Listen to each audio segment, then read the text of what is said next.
Yo, Big D back with some NFL free agency on the first day of legal tampering before the NFL league year begins Wednesday at 4 p.m. Wednesday afternoon on the Spunky Spectrum Sports YouTube page. Before I go in great detail about all the rumors, news, breaking news, and everything happening today, please subscribe and like the Spunky Spectrum Sports YouTube page where you can see all my content, all the videos that I've uploaded to the Big D Podcast. Speaking of the Big D Podcast, hope to be back later this week with some UFC or other content videos, and you can check it out. Check out those Big D episodes on Spotify and Apple. So obviously the last hour and 2 hours and 5 minutes has turned into all this NFL free agency update. There are more and more rumors happening, more and more deals that are agreed to. Deal can't sign right now before the league year begins. But all these can be agreed, but leading into the new league year beginning. I think a couple of the big ones to me. One, Jimmy Garoppolo signed with the Las Vegas Raiders. As soon as the Raiders basically said goodbye to Derek Cole, I think everyone knew that Jimmy Garoppolo would probably end up a Raider because obviously Josh McDaniels there knows Jimmy G from their time in New England, knows what Jimmy G can do, and Jimmy G's worked with really good personnel and can be an efficient quarterback. And maybe in this offense, efficiency is what the Raiders need because, Derek Carr is top 10, 12 quarterback, but Jimmy G on his day is not that bad. With Devontae Adams, Hunter Renfrow, Darren Waller, Josh Jacobs, and a great left tackle, the Raiders' offense still might not be bad. I think Derek Carr is better than Jimmy G, but we'll see what happens this year because I know people are going to say, well, Daniel Jones got the bag from the Giants, or Geno Smith got the bag from the Seahawks, and it looks like, based on deals I'm seeing, that Jimmy G got paid, but he didn't get the King's ransom. Let's see, he got 3 years, 67 with 34 guaranteed. Looks like so. I compared to Daniel Jones, who got 80 something million guaranteed with some of these guys. And yes, Jimmy Garoppolo is older, dealt with a lot of injuries. Not sure he's going to play a full 17 game season now.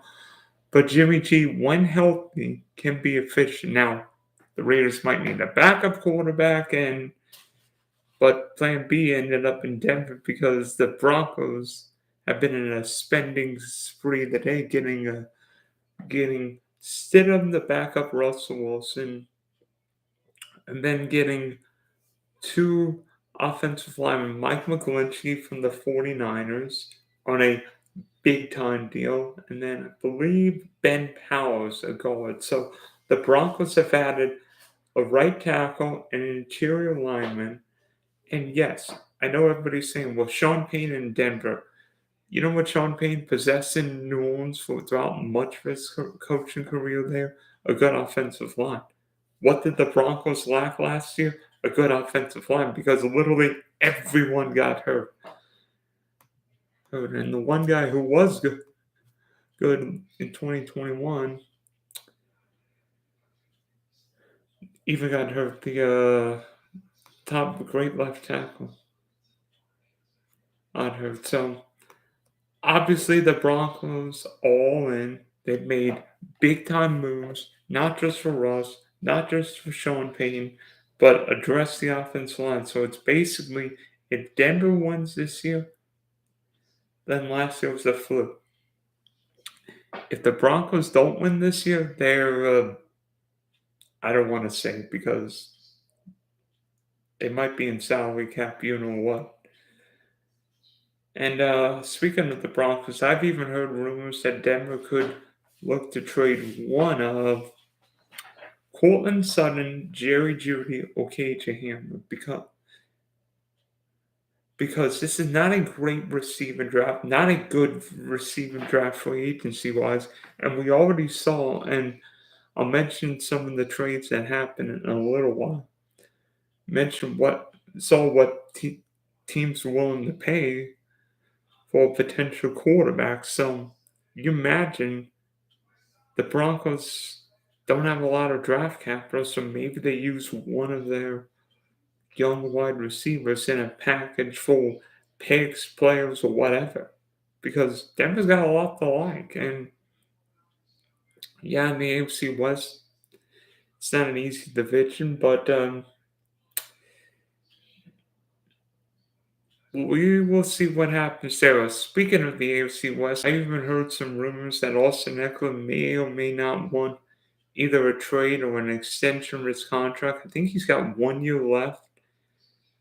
And some people wondering, could the Broncos potentially be invested in Eckler? Because Eckler seems like an Alvin Kamara kind of running back, fits Sean Payton offense.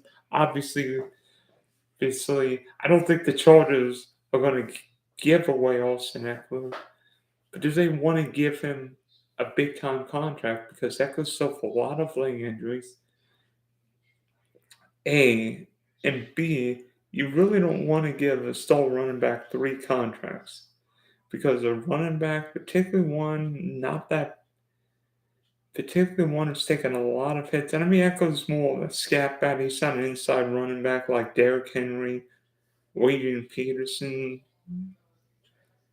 But that may change the equilibrium and the algorithm based on how many hits a running back can take.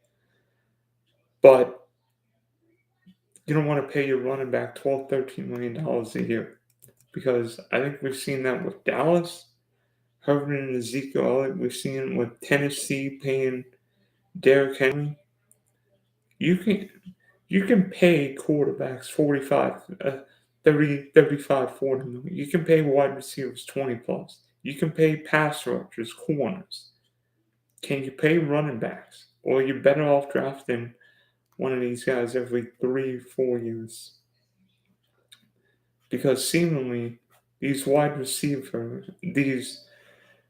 running backs have a short shelf life, and once they're bad, you don't want to pay for what they've done. You want to pay and then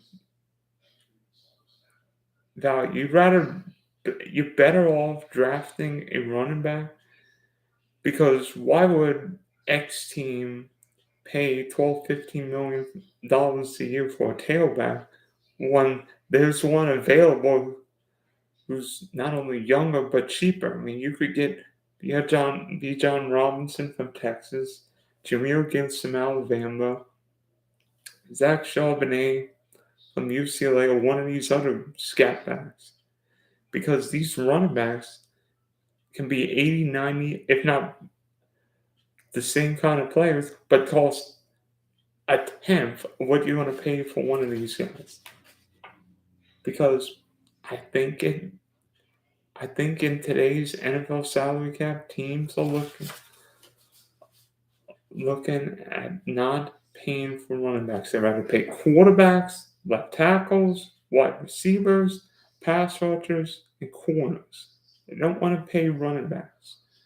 So it changes things. And speaking of getting fed up, did you see the deal Hargrave signed with the Niners? Ooh, hope he likes it in the Bay Area because he'll have plenty of gold there. Signed 4 year, $84 million. I think it's. Let me see.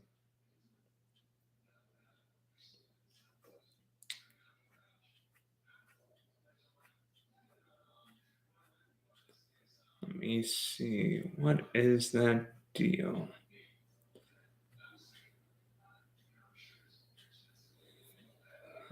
I 4 years, $84 million with $40 million guaranteed with the 49ers. Just what the 49ers need, another defensive lineman. Javon Holford, thank you, thank you. But it's a big move for the Niners because they've already got a great defensive line with Eric Holmes and Nick Bosa. And now you add Hargrave. But here's what I think. Hargrave is 30. And a couple years ago, the Niners traded DeForest Buckner to the Indianapolis Colts because they didn't want to give him the bag.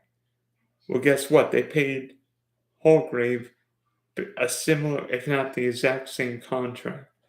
I believe it was, I don't know what he got from the Colts off the top of my head, but Buckner's younger, and you could argue a better player than Hargrave. And Buckner's 28 now, so the Niners could have paid Buckner in that 26 to 30 range, which is like the perfect prime because the prime's in the mid to late 20s, and Hargrave's already 30, and the Niners typically deal with more injuries than most teams. So you wonder if San Francisco maybe. I mean, yeah, we know the Niners are an all-in territory every year. I mean, the Niners went up in the draft for Trey Lance, went after Christian McCaffrey, and if the Niners don't win a Super Bowl this year, or at least get to the Super Bowl, you wonder what's going to happen because the Niners are getting up there in age, and some of these guys are going to start costing a lot of money. You know, what's going to happen when Brandon Ayuk? Will they have to trade him? Will the Niners be forced to trade a couple of their defensive stars? You know, what happens?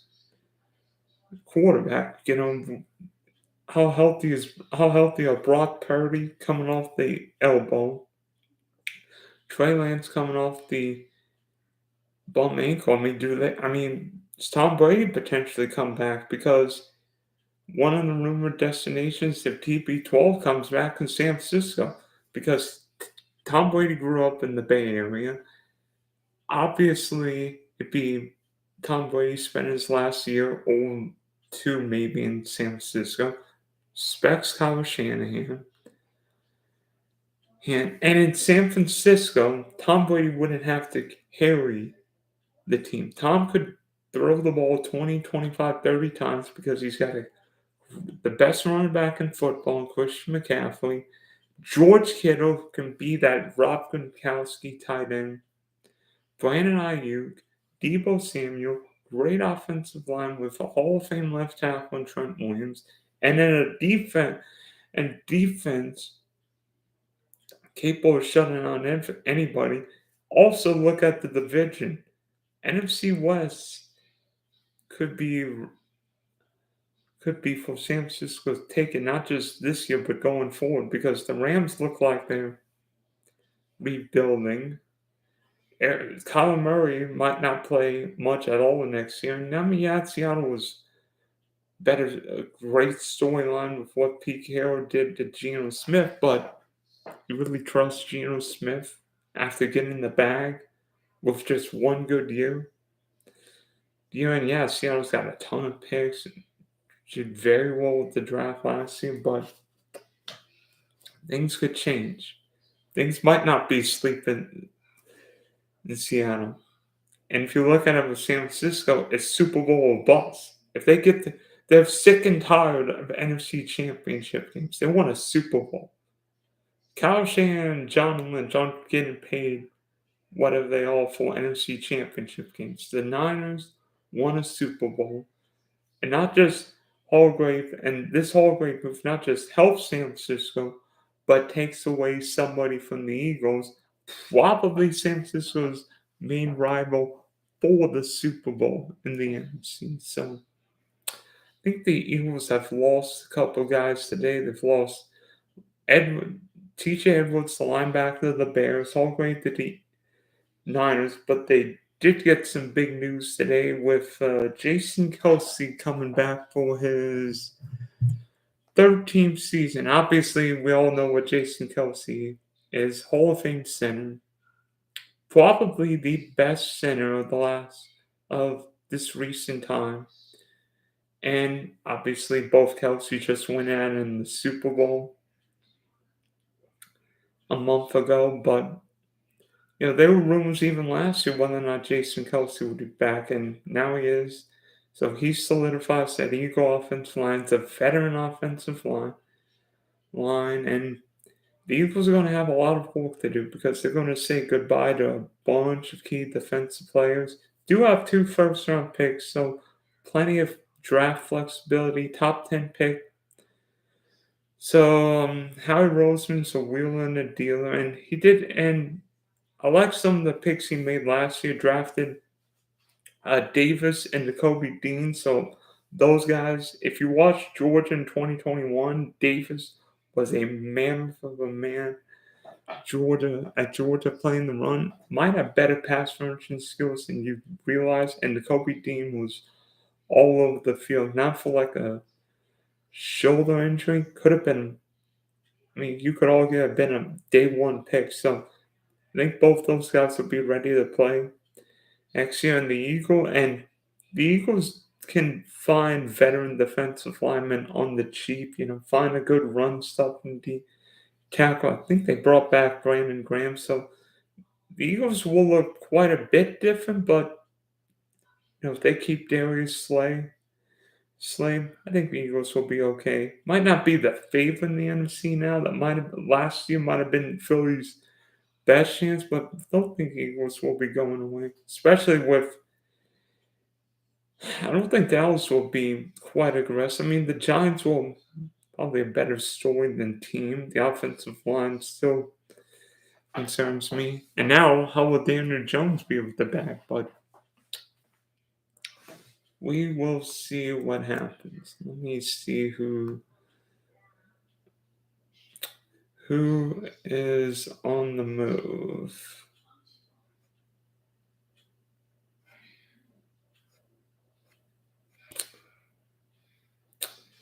Let me see.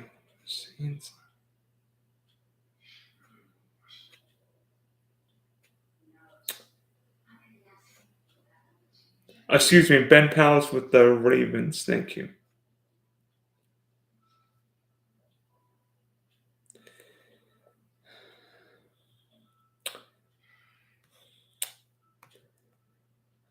I mean, free agency is unique in the NFL because usually a lot of the top free agents sign early, but this is a different free agency class. There's not a top wide receiver available. We had Jacoby Myers with the New England Patriots, maybe an Alan Lazard from Green Bay, but there's not I don't know if there's a true number 1 receiver. I don't think there is. I think they're really good players, but not necessarily home run hitters. So we're gonna see what happens. I do want to recap a couple of the big deals that happened. The first one was Carolina making a blockbuster trade with the Chicago Bears for the number 1 overall pick in this draft. And obviously, before this big deal happened, a lot of rumors were circulating whether or not the Bears would keep Fields and trade the pick, or maybe draft Bryce Young, C.J. Stroud, Will Evans, or Anthony Richardson, and maybe trade Fields. After going back and forth, I sort of knew the Bears would keep Fields and trade the number 1 pick, because if you look at this draft, I think the quarterbacks are good, but there's not a definite number 1 pick in this draft. I think you could argue 3 or 4 guys could be number 1 pick, but you look at the 2021 draft where Trevor Lawrence was a can't miss prospect, and next year's draft where Caleb Williams and Drake May look like can't miss prospects. I think the Bears want to give Fields one more chance. I think they're sort of going after like what Miami did with Tua. Tua. Now, maybe the Bears would be better than an offensive mind coach, but that's a story for another day. But while everybody's saying, well, Justin Fields didn't have anybody last year, yes and no. I mean, Darnell Mooney, Chase Claypool, and Cole Kmet might not be home run hitters. I do think the Bears have a capable offensive line. Obviously, Mike McGlinchey would fix some of those issues, and the Bears have plenty of cap space and money. So we'll see what the Bears decide to do with their money, because I think they have to address the tackle position and then defense, and then defensively in free agency / the draft. The Bears are going to be aggressive because they have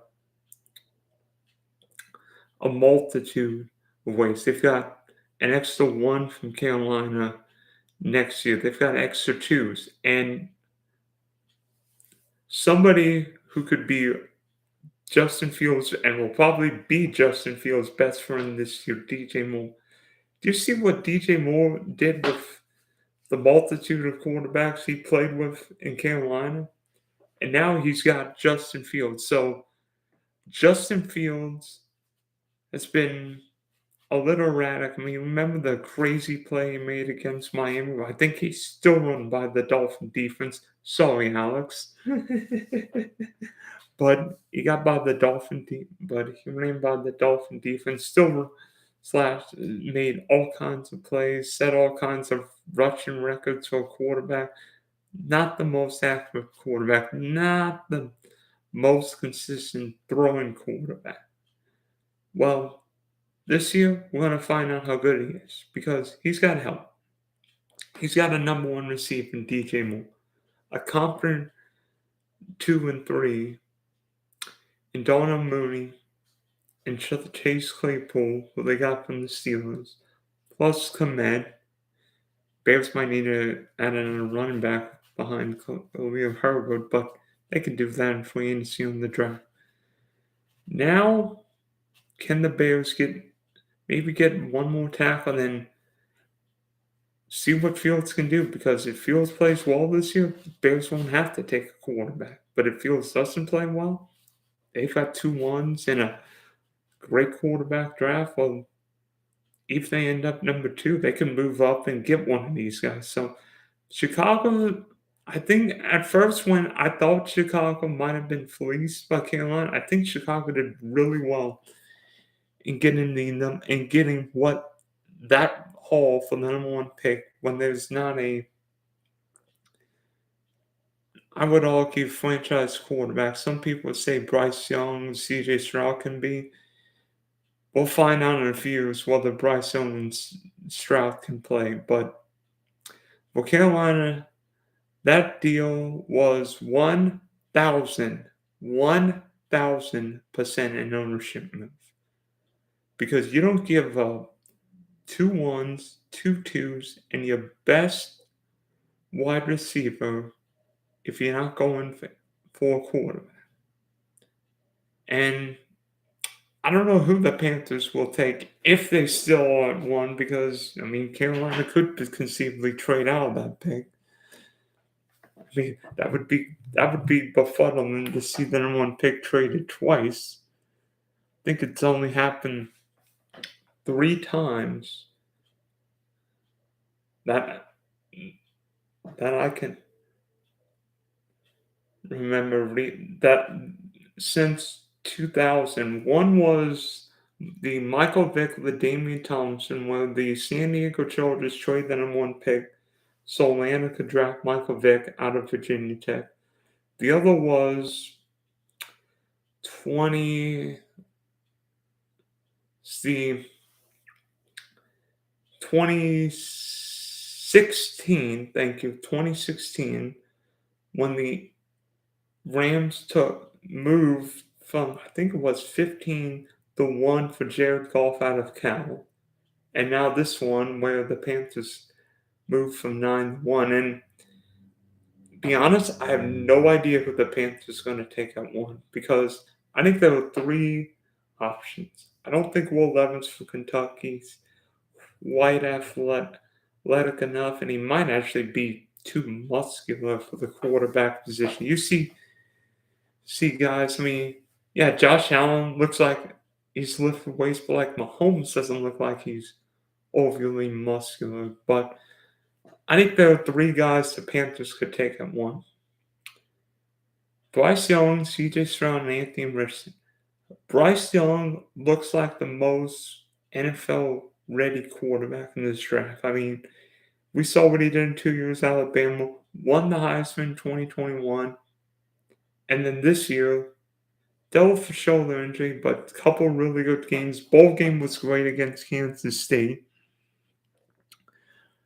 but they're all problems with Bryce Young. He's not big. He's what, 5'10".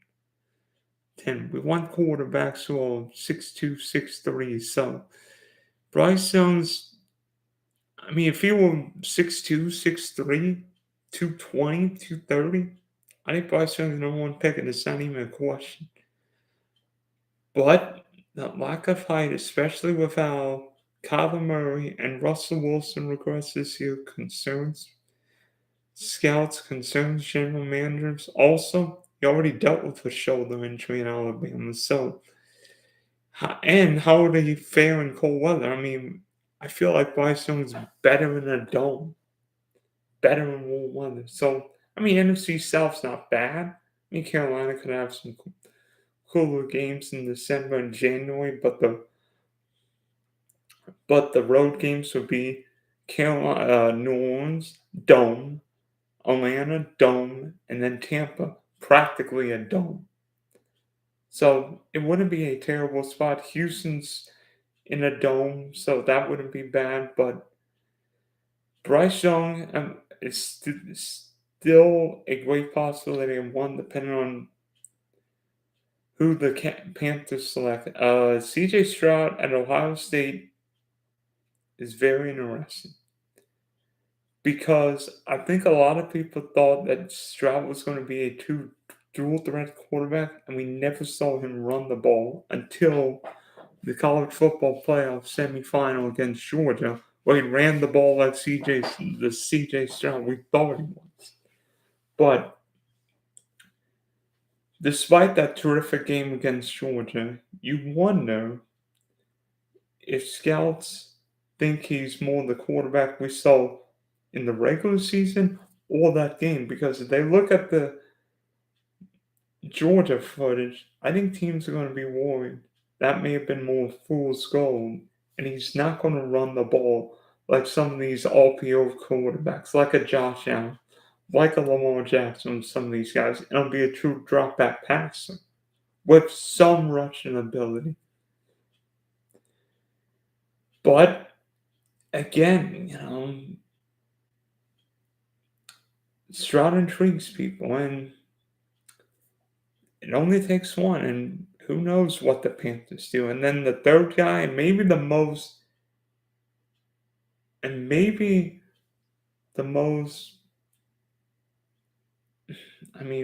the guy with the highest upside of all these quarterbacks is Florida's Anthony Richardson.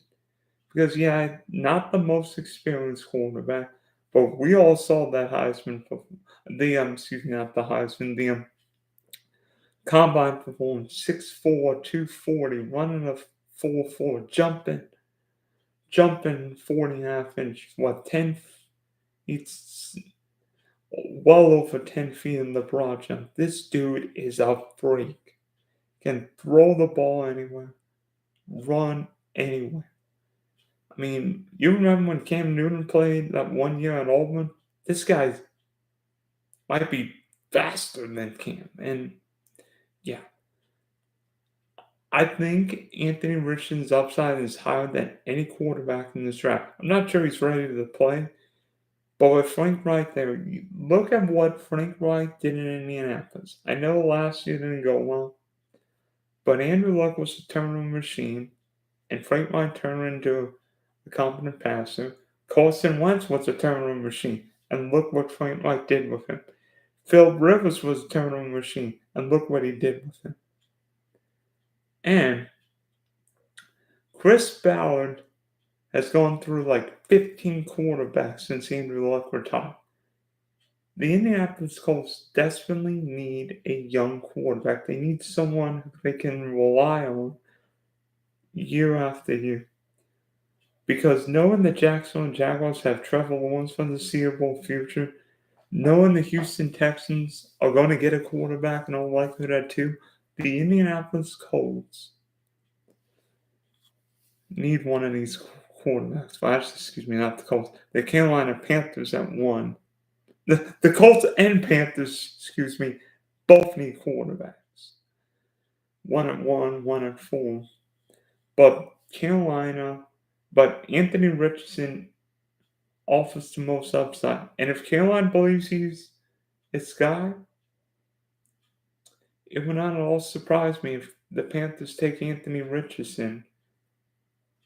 And everybody who thought Bryce Young was a shoo-in for number one might be thinking, oh no, what? You imagine Anthony Richardson instead of going number one? That would definitely be a surprise. But,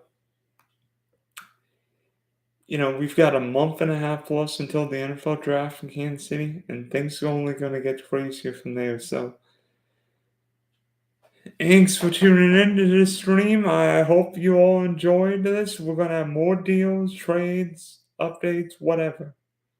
But that's my story, and I'm sticking to it.